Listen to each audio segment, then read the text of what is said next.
Hello, everybody. Happy Groundhog Day. In the mindset of repeating things over and over again, I'm going to be doing one mega review for all 9 films that I saw at the Sundance Film Festival. I'm going to make this pretty quick.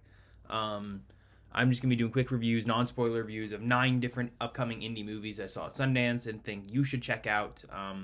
So without further ado, let's get into things. The first film I saw at the Sundance Film Festival was Charlie XCX's The Moment.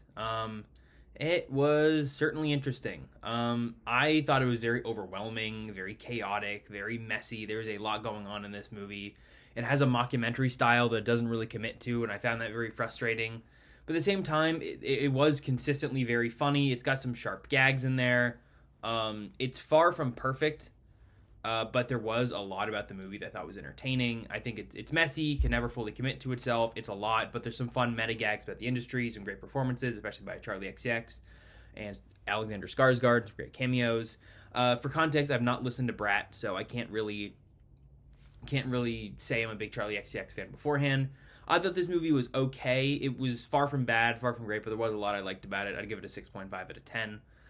Second movie I saw was a film called, what was it? The second movie I saw was a film called Leviticus. It was a horror movie set in Australia about 2 young men who have burgeoning feelings for each other, dealing with a horrific monster that messes with their senses. It's a really good horror movie with really interesting themes about conversion and identity and fear of oneself.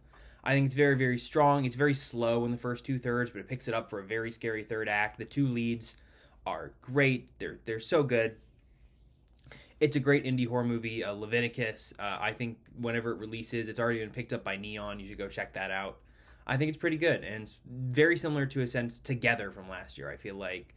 And I think it's a small little horror movie that's going to be a good, decent hit. So I'd give Leviticus an 8 out of 10. The third film I saw was The Invite, a new comedy by Olivia Wilde starring Seth Rogen, Olivia Wilde, Edward Norton, and Penelope Cruz, and I loved this movie. It is laugh out loud funny for a big chunk of the runtime, and then all of a sudden in the third act it gets really real with strong human emotions and connections and pathos. It's got such a smart script. It spends most of its time in one location, but due to Olivia Wilde's directing, it's consistently thrilling and engaging. The performances by all 4 are amazing. Seth Rogen particularly is so great. It's got a great job blending emotion and laughs. It is so freaking funny. It was my favorite movie I saw at Sundance. Go check out The Invite whenever A24 releases it. I give it a 9 out of 10. Number 4, the fourth film I saw was Z, a new kind of moody drama across the streets of Hong Kong by Kogonada. It's my first film I've seen by Kogonada.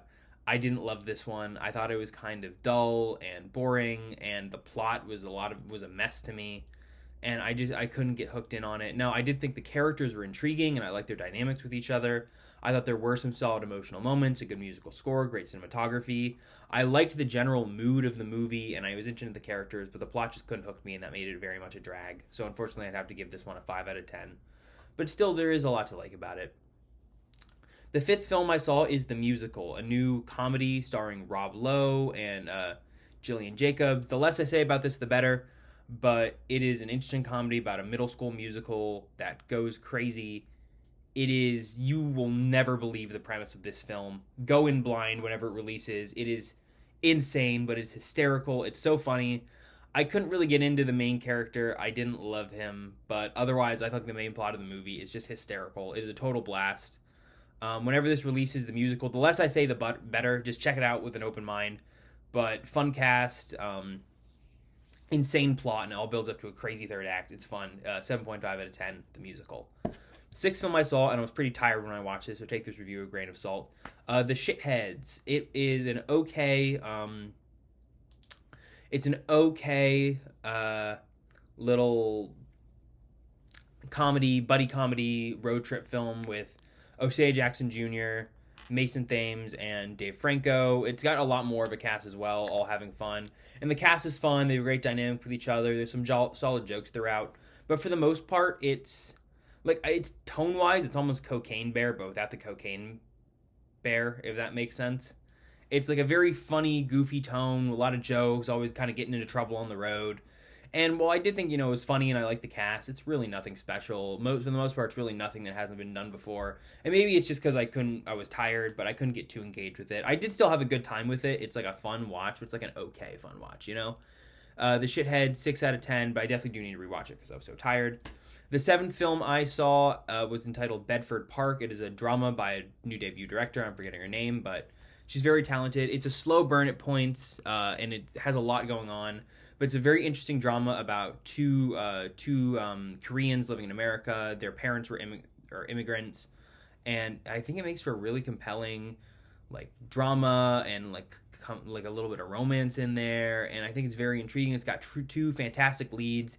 It's got themes about generational trauma, which I know we've seen a billion times before, but I think this one does it very well by having two different people for generational trauma and all that, and how they kind of bounce off each other, slowly build the strong dynamics. Got a great cast, good music, good cinematography. Like I said, it's kind of slow at points and has a lot going on, but because of that, it is very distinct and unique in what it's trying to say. And I liked it. I thought it was a very strong movie, one of my favorites of the year so far. I'd give it an 8.5 out of 10. Number 8 I saw was The Gallerist, and this is essentially Weekend at Bernie's at an art museum starring Natalie Portman, Jenna Ortega, Catherine Zeta-Jones, Zach Galifianakis, and many, many more. This movie has a new celebrity cameo show up every 10 minutes, and then they're a supporting role for the rest of the movie. It's freaking crazy, but it's really, really funny. It's got great gags, a really fun cast. It's got really thrilling and dynamic camera work, which I absolutely loved. It's got great production design. It is a blast of a movie. Now, it is a movie that doesn't have a lot to say. It has a fun premise, and it's just trying to live up to its premise, nothing more than that. So it is a little shallow, it's in some sense, but it's still a fun watch, and I enjoyed it. I no one's picked it up yet, but I'm excited to see it. So The Gallerist with Natalie Portman and Jenna Ortega, a very fun little comedy thriller blend. It's very enjoyable. I'd give it an 8 out of 10.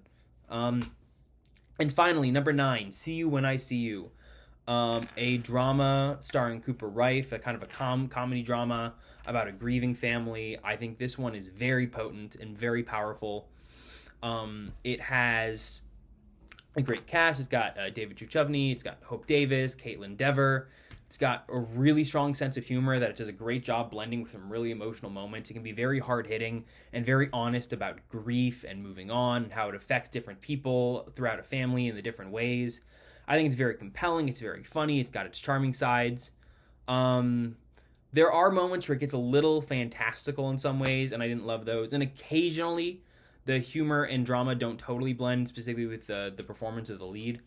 But for the most part, that's one in every 20 scenes or so. For the most part, it's a very emotional movie with great performances, strong moments, a very hard-hitting third act. It's very, very strong. I See You When I See You. It's a great comedy drama. It's one of my favorite films I saw at Sundance. I enjoyed it a lot. I would give it a good, happy 9 out of 10. It's a great movie. And so, yeah, those are the 9 movies I saw at Sundance. The Moment, Leviticus, The Invite, Z, the musical, The Shitheads, Bedford Park, The Gallerist, and See You When I See You. Regardless of what I gave them, I'd recommend checking out all 9 of them when they release throughout the year. Some of them have already been bought, some of them are waiting distribution, but all of them are very fun indie movies with great casts, interesting directors, and fun things to say. So, if you watch this video and any of them seem interested in you, keep an eye on those movies, support indie cinema. I'm very excited for what's to come. My next review is going to be a review of the Muppets TV show special later this week. Hope you guys like the video, and I will see you all then. Thanks for watching. Bye for now.